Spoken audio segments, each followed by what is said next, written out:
Hi, welcome back. The trail you will see now in this video is a short one because I want to focus on the type of start that we are using for this trail, which is the delayed start intensity trail. Okay, it's a very powerful type of start. It's part of the three main types of start that we have in the Kocher method. You know that we do the intensity trail, the delayed start intensity trail, and then the center start, which is the end goal of the whole training. The center start means that we will have a center, we will go to one place, we will drop the center with the harness, and then we will start the routine and everything.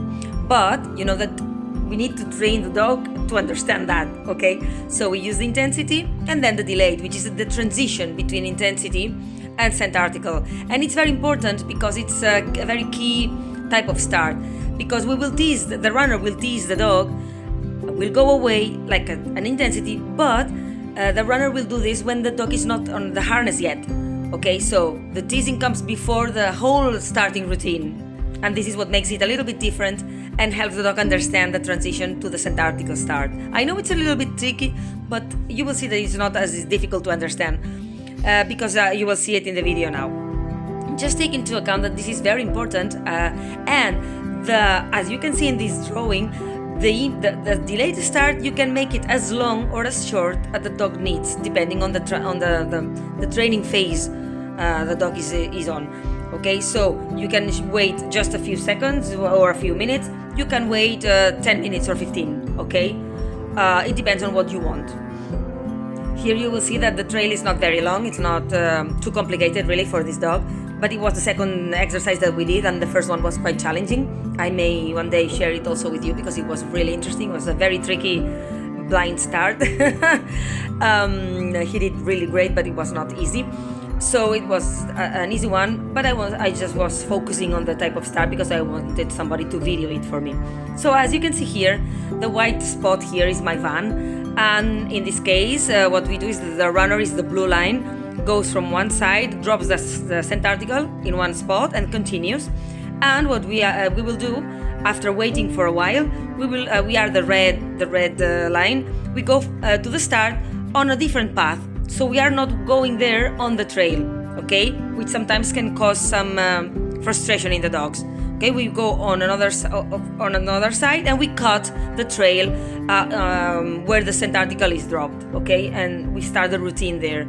As you have seen now, the runner has teased the dog and he's going this way, dropping the center near this big oak here. And now we wait, okay? You see how Benito is barking because he wants to go, because they have just teased him with the food and everything. But he understands the game, of course, he's 10 years old.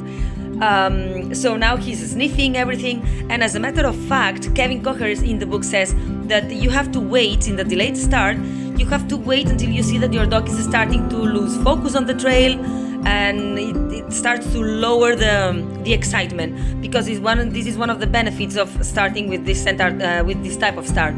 That if you have a very high drive dog that gets very excited when the runner teases him or her, here, if you wait, the dog will calm down, and then you can start when the dog is more calm. Okay, this is a very, very, very, very useful, as I told you, very useful type of start. Now we are going to the starting point. As you can see, the dog is not on the harness or anything.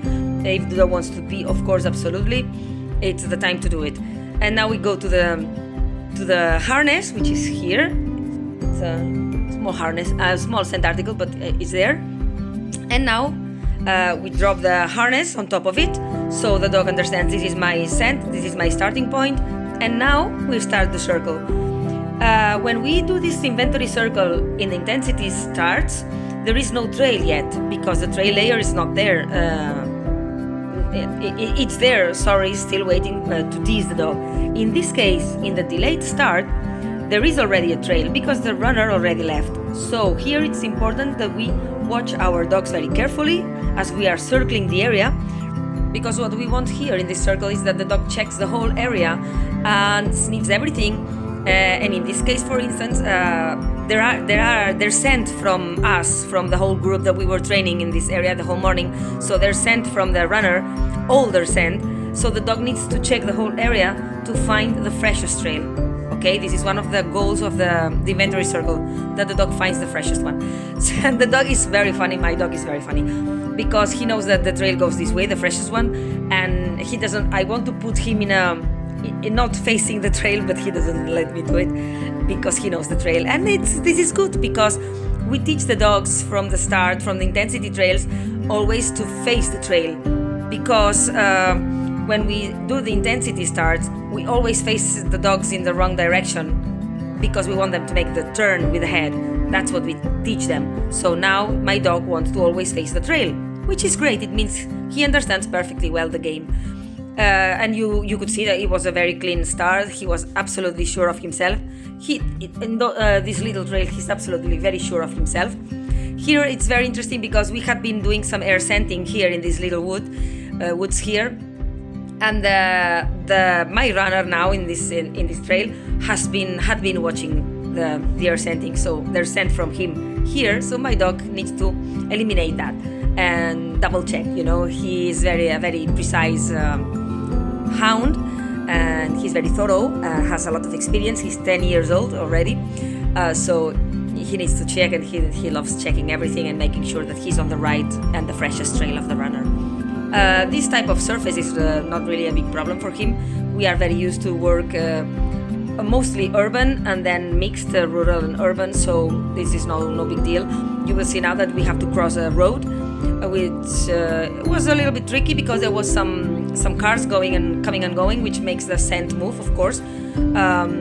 And the problem that we have here is that there will be a car coming, so you will see that I need to stop my dog. And he protests a little bit because he wants to continue. He doesn't care about the cars.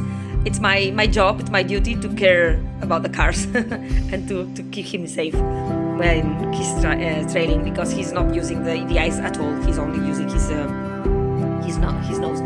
Yeah, here I can see the hair, you see, and this is why I stopped the dog. And I wasn't fast enough. I should be faster because he was really, really focused.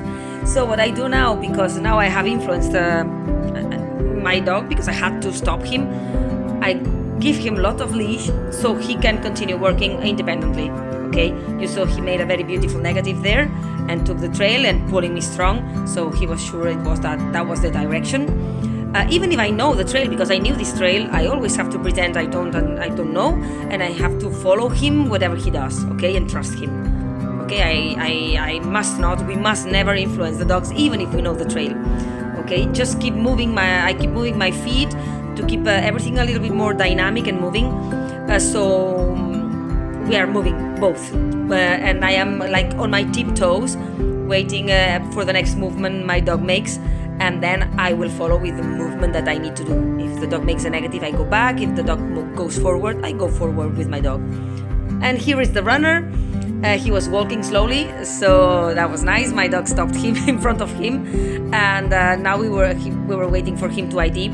Although, he's 10 years old, as I said, I don't care much about the ID because we don't have any certifications ahead of us, so I don't really mind, and I have to be aware that he's not young anymore. So sitting may be a little bit challenging for him. But that was very nice. And as you know, we will run now short intensity. Short, but we need also to make it a little bit challenging for dogs, of course. It's not just running, it's running and using the nose at the same time. But we always do it because we want to create an emotion in the dog's head, like a happy emotion, so the dog remembers this when we take him out of the car again for the next trail. Okay, for us this is very important. We create this positive association with the work, that he loves doing it, etc. And now the runner will give some food to him. He loves food, of course. My dog loves very much food, but he loves even more the tennis balls that I carry behind in my jacket, in my vest. As you can see here, I made a mistake of taking my balls too soon, my tennis balls, and he was asking me to give them to him before taking the harness off. So I take the harness off, and now he plays with the balls. I throw the balls to him one after the other, and his biggest pleasure is to have them both on the mouth and then go back to the car like this. So I hope that you enjoyed it. That was a nice video, I think. And if you have any doubts about the latest start intensity trail, just let me know and I will try to help you. I will do my best to help you, even if we are far away in the distance. Okay, thank you very much for watching it, and I hope to see you in the next one.